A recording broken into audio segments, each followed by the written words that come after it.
ప్రభువైన యేసుక్రీస్తు నామంలో చేరి వచ్చిన పరిశుద్ధులందరికీ వందనములు చెల్లిస్తూ ఉన్నాం. ఈ సాయంకాలపు వేళలో మన వాక్య ధ్యాన నిమిత్తమై యాకోబు పత్రిక 3వ అధ్యాయము 4వ వచనం ధ్యానించుకుందామండి. ఓడలను కూడా చూడుడి, అవి ఎంతో గొప్పవై పెనుగాలికి కొట్టుకొని పోబడినను ఓడ నడుపువాని ఉద్దేశం చొప్పున మిక్కిలి చిన్నదగు చుక్కాని చేత తిప్పబడును.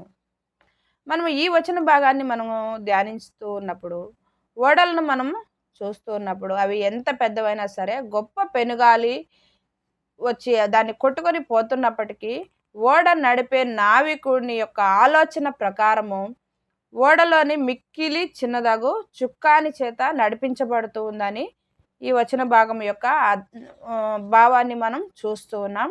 అలాగే మన విశ్వాస జీవితంలో విశ్వాసి అయిన వాడు ఎంత గొప్ప వ్యక్తి అయినా సరే, అతడు లోకంలో క్రైస్తవ జీవితంలో ఎంత గొప్ప శ్రమలను అనుభవిస్తున్నప్పటికీ, ఎన్నో శోధనలను అలజడులను తన జీవితంలో నింపుకొని లేదా నిండి ఉన్నప్పటికీ, అవమానాలనే పెనుగాలి అతని జీవితాన్ని కొట్టుకొని పోతున్నప్పటికీ తాను భయపడక ఆ శోధనల అనే అలజడుల చేత, ఆ అవమానాలనే సుడిగాలి చేత భయపడక వాటి నుంచి విడిపించి నడిపించగలిగిన వాడు ప్రభువే అని ఆ విశ్వాసి గ్రహించి లేదా మనము గ్రహించి, ఆ ప్రభువే మన జీవితాలను నడిపించి వాడిని గ్రహించి ముందుకు సాగిపోవాలి.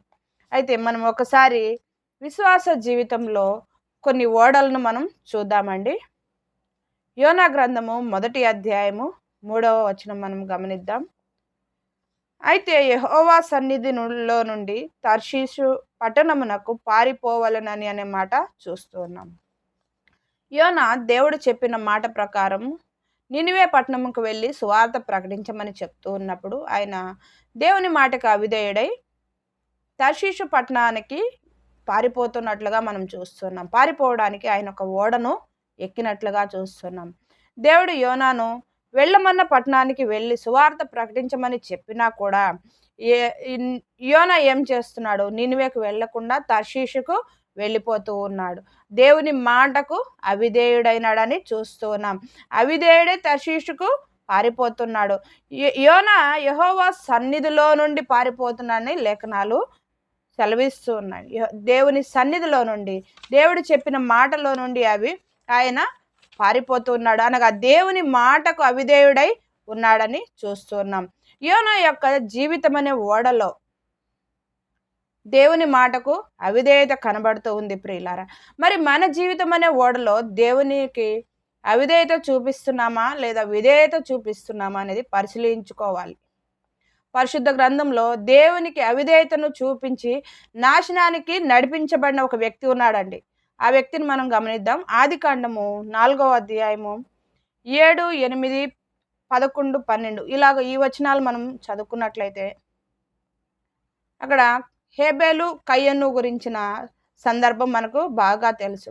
కయను దేవుని చేత హెచ్చరింపబడినప్పటికీ కూడా దేవుని మాటకు అవిధేయుడై శాపాన్ని కొని తెచ్చుకున్నాడు కదా.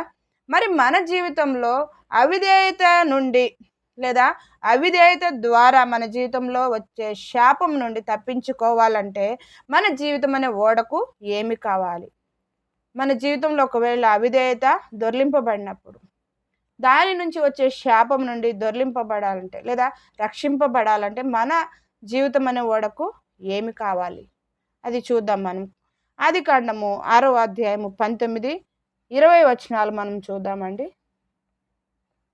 మరియు నీతో కూడా వాటిని బ్రతికించి ఉంచుకొనుటకు సమస్త జీవులలో అనగా సమస్త శరీరాల యొక్క ప్రతి జాతిలోనివి 2 చొప్పున నీవు ఓడలోనికి తేవలను, వాటిలో మగదియు ఆడదియు ఉండవలను అనే మాటను మనం చూస్తూ ఉన్నాం. ఇక్కడ నోవాహుకి తండ్రి అయిన దేవుడు, దేవాతి దేవుడు ఒక ఆజ్ఞను ఇచ్చి ఉన్నాడు. ఆయన ఒక ఓడను తయారు చేయమన్నాడు. అందులోనికి ఓడ తయారు చేస్తూ ఆయన స్వార్థను ప్రకటించాడు. అంత మాత్రమే కాదు కానీ ఓడలోనికి ప్రతి రకమైన జీవరాశిని ఆడది మొగది ఇలాగున ఆయన జతలు జతలుగా ఓడలోనికి తీసుకురమ్మని దేవుడు ఆజ్ఞాపించి ఉన్నాడు. అయితే నోవాహు దేవుడు తనకు చెప్పిన మాట ప్రకారం ఆయన చేసి ఉన్నాడు. ఆ ఓడను ఏ విధంగా నిర్మించమంటే అలాగుననే నిర్మించి, ఆ లెక్క చొప్పుననే నిర్మించి, ప్రతి జాతిలోని సమస్త జీవరాశులలో ప్రతి జాతిలో ఒక్కొక్క దాన్ని జతలు జతలుగా పెట్టి ఉన్నాడు. ఒక ఓడ సిద్ధం చేశాడు. దానికి కిటికీ పెట్టమంటే పెట్టాడు. తలుపు బిగించమంటే బిగించాడు. ఎన్ని అంతస్తులు పెట్టాలని చెప్పినప్పుడు ప్రతిదీ క్రమముగా దేవుడు చెప్పిన ప్రకారముగా ఆయన చేసి ఉన్నాడు. అయితే చేసి ఉన్నప్పటికీ ఈ జీవరాశులని అందులో పెట్టి ఉన్నాడు కదా. ఈ జీవరాశులన్నిటికీ ఆ మహా జలప్రలయం నుండి రక్షణను కల్పించాడు. నోవాహు తన జీవితంలో విధేయతను చూపించి తాను మాత్రమే కాకుండా తనతో ఉన్న వారికి లేదా తన కుటుంబానికి అంత మాత్రమే కాదు కానీ సమస్త జీవరాశులకు కూడా రక్షణను కలిగించాడు. ఆ జలప్రలయం నుండి తూములు విప్పబడి 40 దివారాత్రులు కురిసిన ఆ వర్షము నుండి ఆయన అనేకులను రక్షించినట్లుగా చూస్తున్నాం. ఇక్కడ నోవాహు అనే ఓడలో ఏముందండి? రక్షణ ఉంది ప్రియులారా. మరి దేవునికి అవిధేయతతో జీవిస్తున్న మనకు రక్షణ అవసరమని గుర్తుంచుకోవాలి. దేవునికి అవిధేయులమై మనం బ్రతుకుతూ ఉన్నప్పుడు మన జీవితంలో అవిధేయత ద్వారా వచ్చే శాపం నుండి రక్షణ మనకు కావాలి ప్రియులారా. మరి నా జీవితానికి రక్షణ అనే ఓడ అవసరమై ఉన్నది. రక్షణలోనికి నడిపించబడిన మరొక వ్యక్తిని పరిశుద్ధ గ్రంథంలో చూద్దామండి. అపోస్తల కార్యములు 8వ అధ్యాయము 35 నుంచి 38 వచనంలో మనం చదువుకున్నట్లయితే అక్కడ ఒక సందర్భము ఉన్నది ప్రియులారా. ఐథియోపియుడైన నపుంసకుడు అనే వ్యక్తి ఉన్నాడండి. తన జీవితం అనే ఓడలో ఉన్న అవిధేయతను తను యథావిధిగా ఆరాధన చేస్తూ ఉన్నాడు యెరూషలేమునకు వెళ్ళి. కానీ తన జీవితంలో దేవునికి అవిధేయత ఉందని గ్రహించి ఆ అవిధేయత నుండి రక్షింపబడ్డాడు కదా. రక్షింపబడి సంతోషంగా వెళ్ళిపోయినట్లుగా చూస్తున్నాం. మరి మనము దేవుని యందు విశ్వాసం ఉంచి, దేవుడంటే విశ్వాసం ఉంది, దేవుడంటే నమ్మకం ఉంది, కానీ రక్షణ పొందకుంటే అది తగదు ప్రియులారా. రక్షింపబడాలి. రక్షణ పొందుకుంటే సరిపోతుందా, అంతటితో సరిపోతుందా అంటే దేవుని యందు విశ్వాసం ఉంచాము, రక్షింపబడ్డాము, ఇది చాలే అనుకొని విశ్వాసి అనుకుంటే సరిపోదు ప్రియులారా. రక్షణతో పాటు ఇంకేం కావాలి అది మనం గమనిద్దాం. సామెతల గ్రంథము 31వ అధ్యాయము 14వ వచనం మనం చదువుదామండి. వర్తకపు ఓడలు దూరం నుండి ఆహారము తెచ్చినట్లు అనే మాట చూస్తూ ఉన్నాం. వర్తకపు ఓడలు దూరం నుండి ఆహారమును తీసుకొస్తున్నాయని ఈ వచనం మనం చూసినట్లయితే వ్యాపారం చేసే లేదా వ్యాపారం చేయనటువంటి ఓడలు ఎంతో దూరం నుండి ఆహారాన్ని సమకూర్చుకొని నింపుకొని అవి వస్తూ ఉంటాయి, గమ్యానికి చేరుతూ ఉంటాయి. అనగా ఈ వర్తకపు ఓడల్లో ఏముందండి? ఆహారము సమృద్ధిగా ఉంది. అలాగనే విశ్వాసివైన నీ ఎడల లేదా విశ్వాసులమైన మన అందరి జీవితాల్లో మన ఆత్మీయ ఓడల్లో ఆహారం ఉందా? ప్రశ్న వేసుకుందాం. ఈ సాయంకాలపు వేళలో విశ్వాస జీవితంలో ఆత్మీయ ఆహారం నాకు ఎంతో అవసరమై ఉన్నది. ఈ ఆత్మీయ ఆహారాన్ని సమృద్ధిగా నింపుకున్న భక్తులను మనం చూద్దామండి. పరిశుద్ధ గ్రంథంలో కీర్తనల గ్రంథము 63వ దావీదు కీర్తన 4వ వచనం మనం గమనించినట్లయితే, రాత్రి జాముల యందు నిన్ను ధ్యానించినప్పుడు క్రొవ్వు మెదడు నాకు దొరికినట్లుగా నా ప్రాణము తృప్తి పొందుచున్నది. అలాగనే కీర్తనల గ్రంథము 55వ అధ్యాయం 17వ వచనం కూడా చూద్దామండి. సాయంకాలమున ఉదయమున మధ్యాహ్నమున నేను ధ్యానించుచు మొరపెట్టుకొందును. దావీదు భక్తుడు ఒక మహారాజు అయినా సరే ఆయన అంటూ ఉన్నాడు, ఆయన మహారాజుగా ఉన్నప్పటికీ, ఆయన గొర్రెల కాపరిగా ఉన్నప్పటికీ ప్రభువును స్తుతించి ధ్యానించేవాడుగా ఉన్నాడు. చదువుకున్నాం కదండి 2 వచనాల్లో. ఆయన రాత్రి జాముల్లో ధ్యానిస్తాడు. ఈ కాలంలో రాత్రి జాముల్లో ఏం చేస్తున్నారండి? నిద్రకి ఉపక్రమిస్తున్నారు. నిద్ర రాకపోతే లోక సంబంధమైన కార్యాలలో ఎలాగో టైంపాస్ అవుతుందా అని మనము ముందుకు వెళ్ళిపోతుంటాం. కానీ ఆయన ఏం చేస్తున్నాడండి? రాత్రి జాముల యందు నిన్ను ధ్యానించినప్పుడు రుచికరమైన ఆహారం ఎలాంటిదంటండి? క్రొవ్వు మెదడు దొరికినట్లుగా తన ప్రాణమును దేనితో తృప్తిపరచుకుంటున్నాడు? ఆయన వాక్యంతో తృప్తిపరచుకుంటున్నాడు. అంతేనా? ఆయన రాజు అయ్యుండి ఉదయ సాయంకాలం మధ్యాహ్న కాలము ఆయన ధ్యానించేవాడుగా ఉన్నాడు.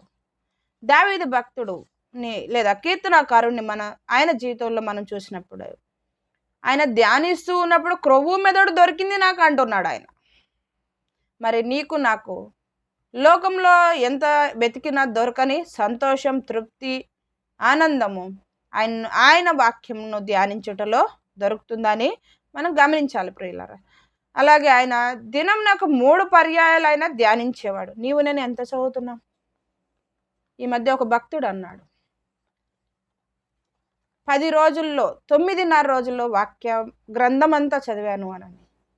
ఇలాగనుకుంటే మన జీవితంలో ఎన్నిసార్లు మనం చదవచ్చు కదా. చాలా విచారకరమైన సంగతి. మనం ఎంతగా ధ్యానిస్తున్నాం ప్రభుని. ఏదో మొక్కుబడిగా ఒక 10 వచనాలు, ఒక అధ్యాయము చదువుతూ ఉన్నాం. దినం నాకు 3 అధ్యాయాలు, ఆదివారం పూట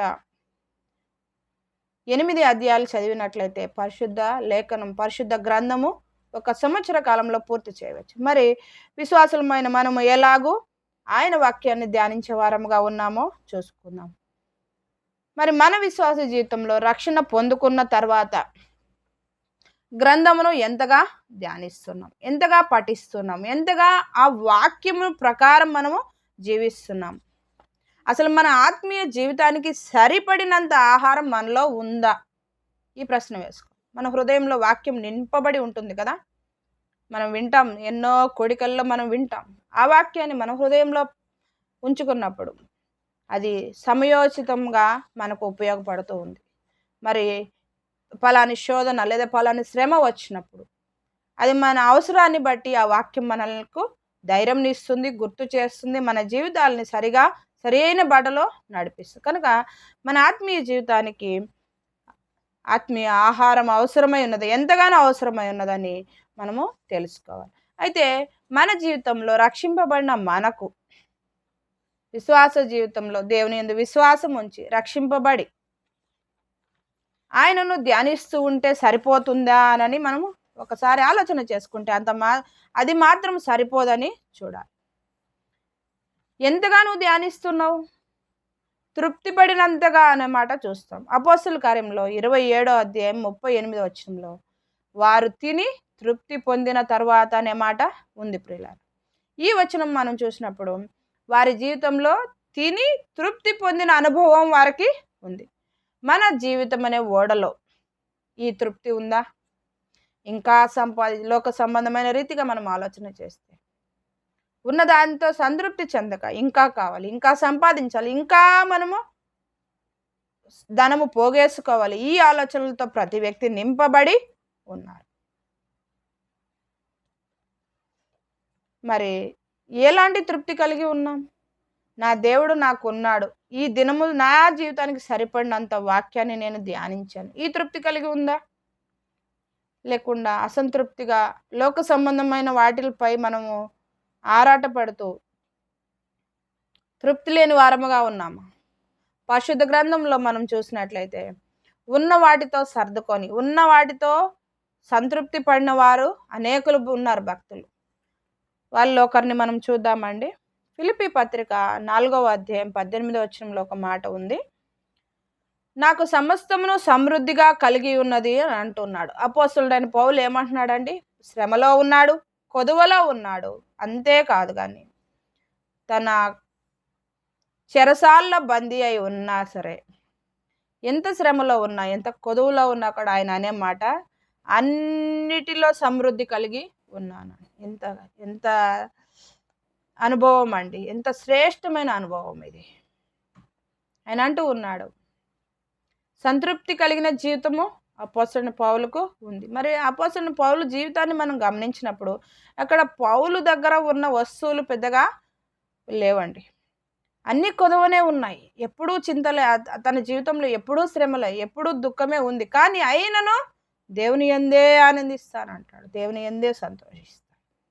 మరి మన జీవితంలో ఇటువంటి తృప్తి ఉందా?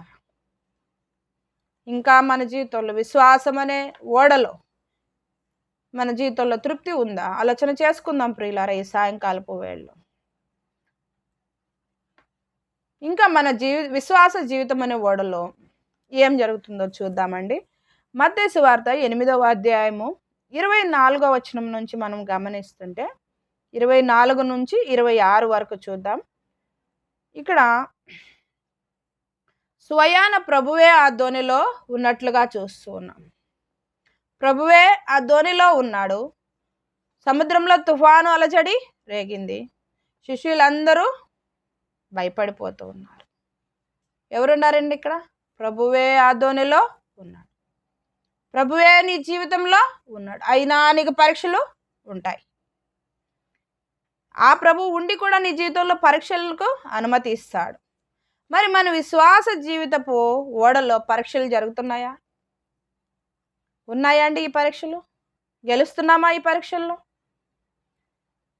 పరిశుద్ధ గ్రంథాలు మనం చూస్తే విశ్వాస జీవితంలో పరీక్షలు తనకు ఎదురైనప్పుడు అతడు గెలిచాడా అనేది ఒక భక్తుని మనం చూసి తెలుసుకుందాం. ఆదికాండము 22వ అధ్యాయము 1వ వచనం మనం గమనించినప్పుడు, ఆ సంగతులు జరిగిన తర్వాత దేవుడు అబ్రహామును పరిశోధించను. ఈ విషయాలన్నీ మనకు బాగా సుపరిచితమైన సంగతులే. అబ్రహాము యొక్క ఏకైక కుమారుని, ప్రియమైన కుమారుని, ముద్దు కుమారుని, ముసలి వయసులో వృద్ధాప్యంలో కలిగిన కుమారుని దేవుడు అడిగినప్పుడు సంతోషముగా ఇచ్చినట్లుగా ఇవ్వడానికి ఒప్పుకున్నాడు. ఆ విశ్వాసపు పరీక్ష 3 దినములు సాగింది ప్రియులారా. 3 దినములు అతను నడుస్తున్నప్పుడు అతనికి రావచ్చు, నా ప్రియ కుమారుని ఇచ్చేస్తున్నాననే ఆలోచన. ఆ పరీక్షలో 3 దినముల నడకలో కూడా ఆ పరీక్షలో గెలిచాడు. అంతేకాదు కానీ కుమారుని బంధిస్తున్నప్పుడు తన హృదయం బద్దలవుతున్నా సరే ప్రభు మాటకు ఒకవేళ ప్రభు తీసుకున్నా కూడా మరలా ఇవ్వగలిగిన సమర్థుడని అబ్రహాము యోచించాడు కనుక ఆ కుమారుని ఇచ్చుటకు సిద్ధపడ్డాడు. అబ్రహాం యొక్క జీవితం మనం చూస్తే తన జీవితం అనే ఓడలో కుమారుని విషయమై జరిగిన పరీక్షలైనా గెలిచాడండి. గెలిచాడు కదా. మరి నీ జీవితంలో ఎన్ని పరీక్షలు వస్తున్నాయి? ఎన్నిట్లో గెలుస్తున్నావు? ఎన్నిట్లో ఓడిపోతున్నావు? దేవుడే నీ జీవితంలో నీ ఓడలో ఉండగా నీకెందుకు ఇంకా బాధ లేదా చింత ఎందుకు? అబ్రహాము దేవునికి తన కుమారుని ఇచ్చట్లో వెనుదీయలేదనే మాట మనం చూస్తున్నాం. 22వ అధ్యాయంలో మనం గమనించవచ్చు. తన కుమారుని ఇచ్చటలో వెనుదీయలేదనే పదం ఉందండి. వెనుదీయలేదు. నువ్వు ఎన్నిట్లో చేయి వెనకేస్తున్నావో దేవునికి ఇచ్చే విషయంలో, ఏ పరీక్షలో నువ్వు గెలవలేక వెనుదిరుగుతున్నావు, దేవుడు అబ్రహామునకు పెట్టిన పరీక్షలో ఆయన గెలిచాడు. మరి మన జీవితంలో మన విశ్వాస ఓడలో పరీక్షలు జరుగుతున్నాయా? అసలు ఆ పరీక్షలో గెలుస్తూ ఉన్నామా? ఒకసారి మనం పరిశీలన చేసుకుందాం. మన విశ్వాస జీవితంలో పరీక్ష ఒక్కటే కాదు. ఆ పరీక్షలో గెలిచితే సరిపోదండి, ఇంకా ఏం కావాలి అని ఆలోచన చేస్తే అపోస్తల కార్యములు 24వ అధ్యాయము 14 నుంచి 21 వచనములు మనం చూసుకున్నట్లయితే, అపోస్తలుడైన పౌలు ప్రయాణించిన ఓడలో శ్రమలు వచ్చాయి. ఆ అధ్యాయం మనం చదివినప్పుడు అతను పడిన ఇబ్బందులు, అనేక బాధలు చూస్తూ ఉన్నాం. ప్రయాణించిన ఓడలో ఆయన శ్రమలు ఎదుర్కొన్నాడు. అలాగనే మన జీవితంలో కూడా నిజ క్రైస్తవ జీవితం అంటే ప్రతి ఒక్కరికి విశ్వాసి అయిపోగానే నీకు శ్రమలు రావు, పూల పాన్పు కాదు కదా క్రైస్తవ జీవితం కదండి. అది ఒక ముళ్ళ బాటనే. అందుకే దానిలో నడిచేవారు కొద్ది మందే అని అంటాడు. మన విశ్వాస జీవితంలో ఇలాంటి పరీక్షలు గెలిచిన తర్వాత శ్రమలు మన జీవితంలోనికి, పరీక్ష వేరు శ్రమ వేరండి. శ్రమలు వచ్చినప్పుడు నువ్వు ఎలాగో నిలబడుతున్నావు. అపోస్తలుడైన పౌలు తన జీవితంలో ఒక రాత్రి అంతా ఎన్నో రాత్రులు ఆయన సముద్రంలో గడిపాడు. నిద్రలేని రాత్రులను గడిపాడు. కొరడాలతో దెబ్బలు తిన్నాడు. చెరసాల్లో బందీ అయినాడు. ఆహారం లేక దిగంబరిగా ఎంత శ్రమలను అనుభవించిన ప్రభువుని విడిచిపెట్టలేదు. మరి నీవు నేను ఎలా ఉన్నావు? ప్రభు అపోస్తలుడైన పౌలు ప్రయాణించిన తన ఓడలో లేదా తన జీవితంలో శ్రమలు వచ్చాయి ప్రియుల. అలాగనే నిజమైన క్రైస్తవ జీవితంలో ప్రతి ఒక్కరికి శ్రమలు వస్తాయి. శ్రమలు రాలేదంటే అది నువ్వు నామకార్థ క్రైస్తవుడు అని గుర్తు చేసుకో. నమ్మకార్థ క్రైస్తవులుగా ఉన్నావేమో, శ్రమ వచ్చినప్పుడు పక్కకి వెళ్ళిపోయి ఆ శ్రమను ఎదుర్కొనే మనసు లేక పక్కకి వెళ్ళిపోయి ఉన్నావేమో ఆలోచన చేసుకున్నాం. నిజ క్రైస్తవ నిజ విశ్వాసి తన జీవితంలో ఎన్ని శ్రమలు వచ్చినా నిలబడి తన జీవితాన్ని ముందుకు సాగించాలే కానీ వెనుకకి తిరగదు. మనము ఒక భక్తుని మనం చూద్దామండి. యోబు గ్రంథము 1వ అధ్యాయము 13వ వచనం నుంచి 19వ వచనం వరకు, అలాగే 2వ అధ్యాయంలో 8వ వచనం కూడా మనం చూసినప్పుడు అక్కడ యోబు గురించి మనం చూస్తున్నాం. యోబు గురించి మనము అన్నీ తెలిసిన విషయాలే. అతను యథార్థవంతుడు, న్యాయవంతుడు, అతడు చాలా ధనవంతుడని చూస్తూ ఉన్నాం. తూర్పు దేశ ప్రాంతంలో అంతట్లో ఇతనే ధనవంతుడని చెప్తున్నాడు. మరి ఇంతటి యోబు, ఇంతగా ఆశీర్వదించబడిన యోబు తాను తన జీవితంలో ఒక్క దినమే అన్నిటినీ పోగొట్టుకున్నాడు ప్రియులారా. అన్నిటినీ పోగొట్టుకున్నాడు. ఏమీ లేనివాడిగా తన పిల్లలని, తన ఆస్తిని, అలాగే తన ఆరోగ్యం విషయంలో కూడా ఆయన నష్టపోయినట్లుగా చూస్తున్నాం. సమస్తాన్ని పోగొట్టుకున్నా సరే ఈ యోబు ఒక మాట అంటున్నాడు, దేవుని వలన మేలేనా మనం అనుభవించేది, కీడు అనుభవింప తగదా అని అంటూ ఉన్నాడు. మరి ఇంతటి శ్రమలు యోబు జీవితంలో వచ్చినప్పుడు ఫస్ట్ మేలు అనుభవించాడు. మేలొకటేనా అని తన భార్యకు చెప్తున్నాడు. మేలొకటేనా మనం దేవుని దగ్గర అనుభవించేది, కీడు అనుభవించమా అని అంటూ, దేవుని వలన మేలుతో పాటు కీడును కూడా అనుభవించుటకు సిద్ధపడాలి మనం. ప్రతి విశ్వాసి యోబు ఎలాగైతే మేలుతో పాటు కీడును కూడా సంతోషంగా అనుభవించాడో అలాగనే మనము కూడా ప్రతిదానికి సిద్ధమై ఉండాలి. యోబు తన జీవితం ద్వారా అనేక విషయాల్ని తెలియజేశాడు. కీడులో సంతోషపడాలని తెలియజేశాడు. కీడు కలిగినప్పుడు దాన్ని కూడా అనుభవించుటకు సిద్ధపడాలని విశ్వాస జీవితంలో ఉన్న మన అందరికీ ఒక హెచ్చరికను ఇస్తూ ఉన్నాడు ప్రియులారా.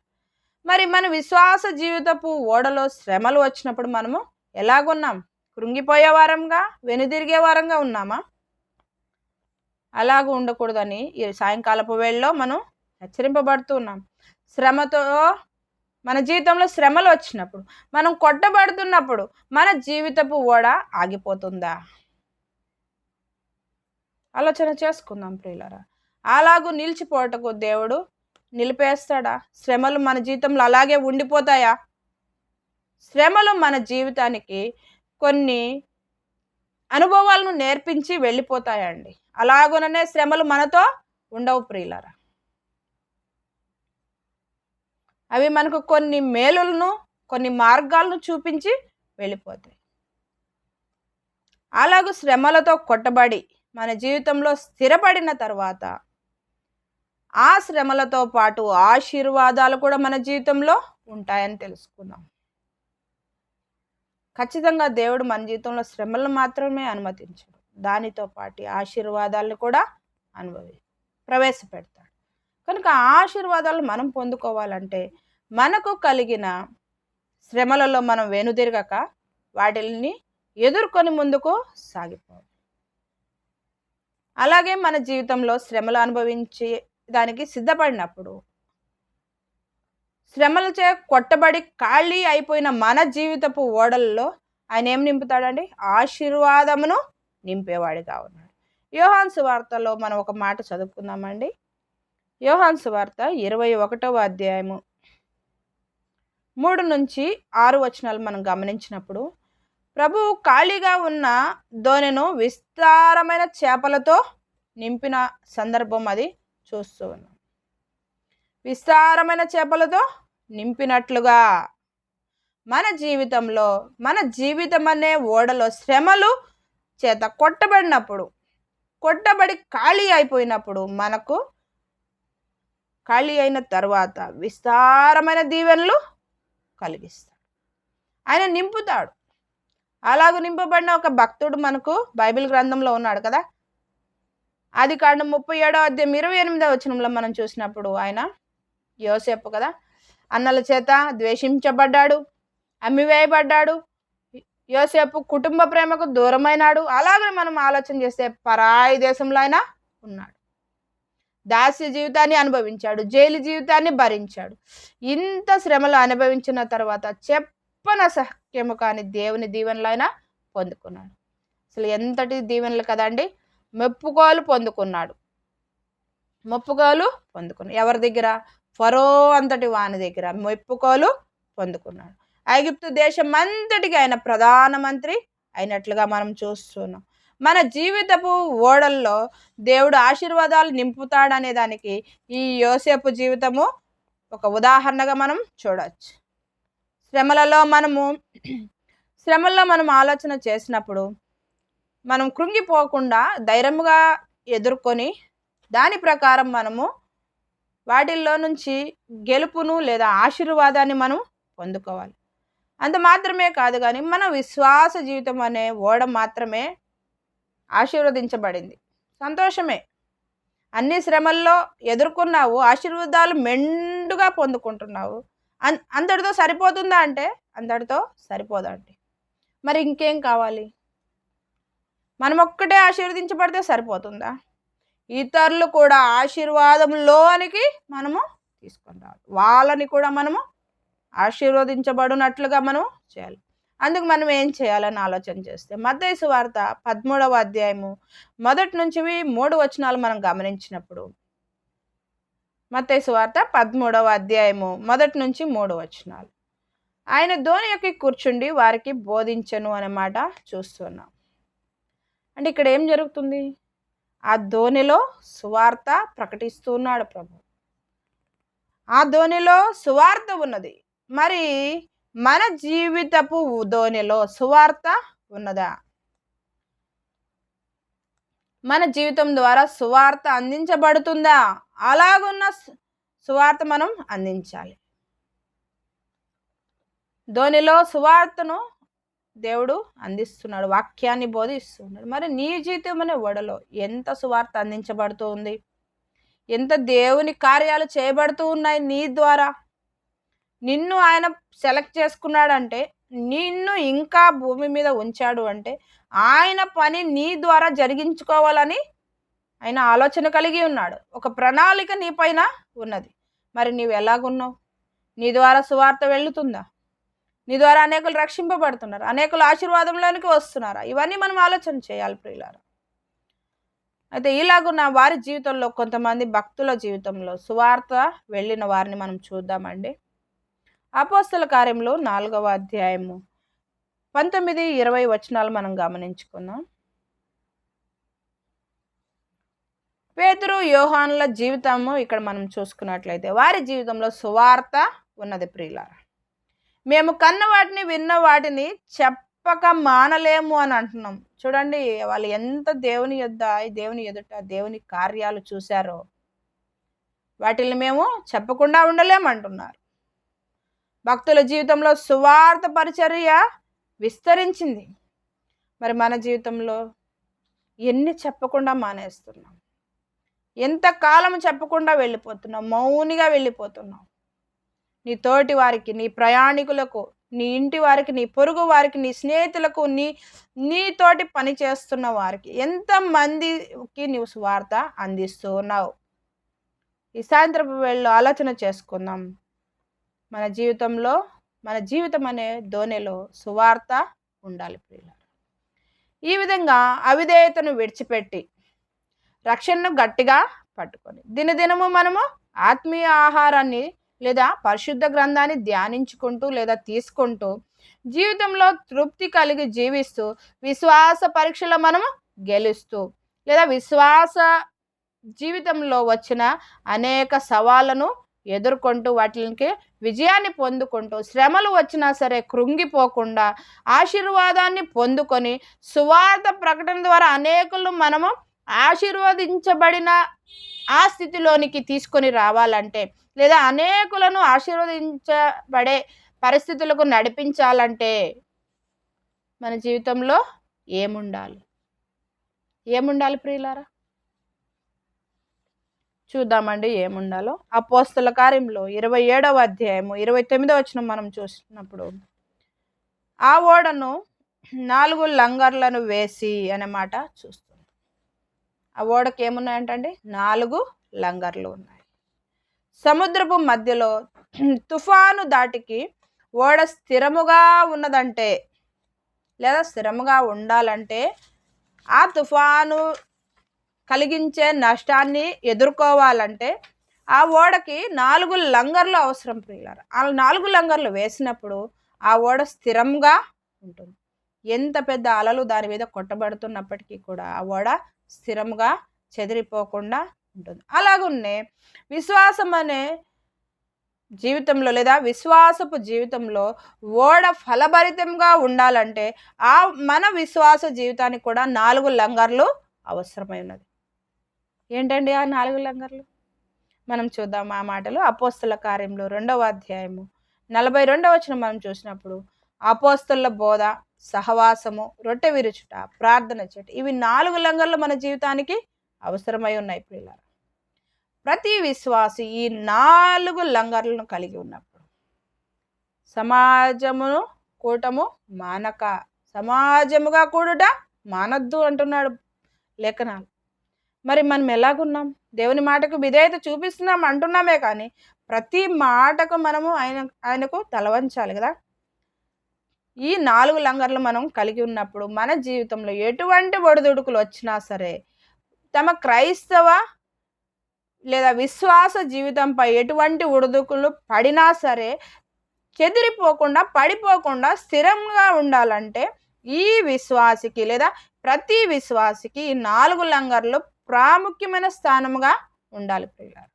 నీ ఇంటిలో ఎంత అవసరం వచ్చినా సరే, ఎంత ప్రాముఖ్యమైన విషయమైనా సరే దేవునికి ప్రథమ స్థానము ఇవ్వాలి. ఈ 4 విషయాలు. అపోస్తలుల బోధ, మన సంఘములో సహవాసము జరుగుతూ ఉన్నప్పుడు, సంఘంలో ప్రార్థనా కూడికలు జరుగుతున్నప్పుడు, సంఘంలో సహవాస కూడికలు జరుగుతున్నప్పుడు, రొట్టె ఆరాధన జరుగుతున్నప్పుడు, విజ్ఞాపన కూడికలు జరుగుతున్నప్పుడు, నీవు ప్రతి వారము, ప్రతి దినము, ప్రతి కూడికలకు వెళ్తూ నీ జీవితం అనే ఓడను స్థిరపరచుకోవాలి. ఇవి 4 కూడికలు ఆయన ఖండితంగా చెప్పి ఉన్నాడు. అపోస్తలుల బోధ మనకు అవసరమని చెప్తూ ఉన్నాడు. సహవాసం మనకు అవసరం. రొట్టె విరవడం మనకు అవసరమై ఉన్నది ప్రియులారా. ప్రార్థన చేయడం అవసరం కదా. ఇవి 4 విషయాలు విశ్వాసి జీవితానికి అవసరమని, ఈ 4 లంగర్లు మన జీవితంలో మనం కలిగి ఉన్నప్పుడు ఏ పరిస్థితులనైనా ఎదుర్కోవడానికి మనము సిద్ధముగా ఉంటాం. మన విశ్వాస జీవితము సజావుగా సాగిపోతూ ఉంటుంది. కనుక ప్రతి విశ్వాసి ఈ 4 లంగర్లు కలిగి, ఏ లంగర్లు అండి? అపోస్తలుల బోధ అవసరం, సహవాసం అనే లంగరు, ఆరాధననే లంగరు, విజ్ఞాపననే లంగరు. ఇవి 4 కలిగి మన విశ్వాసపు నావను, లేదా విశ్వాస జీవితం అనే ఓడను ముందుకు సాగించుకున్నాం. అట్టి కృప దేవుడు మనకు అనుగ్రహించునుగాక. ప్రార్థన చేసుకుందామండి. దయగల తండ్రి, పరిశుద్ధుడా, నీ పాదములకు స్తుతులు స్తోత్రములు. విరవబడిన వాక్యం నా ప్రభువా మేలుకరంగానైనా తండ్రి మా జీవితాలకి అన్వయించుకొని వాక్య ప్రకారం మేము బ్రతుకుటకు తండ్రి మాకు దిద్దుబాటు దయచేయమని యేసయ్య నామమున ప్రార్థన చేసి వేడుకొంచున్నాం తండ్రి. ఆమేన్. అందరికీ వందనాలండి.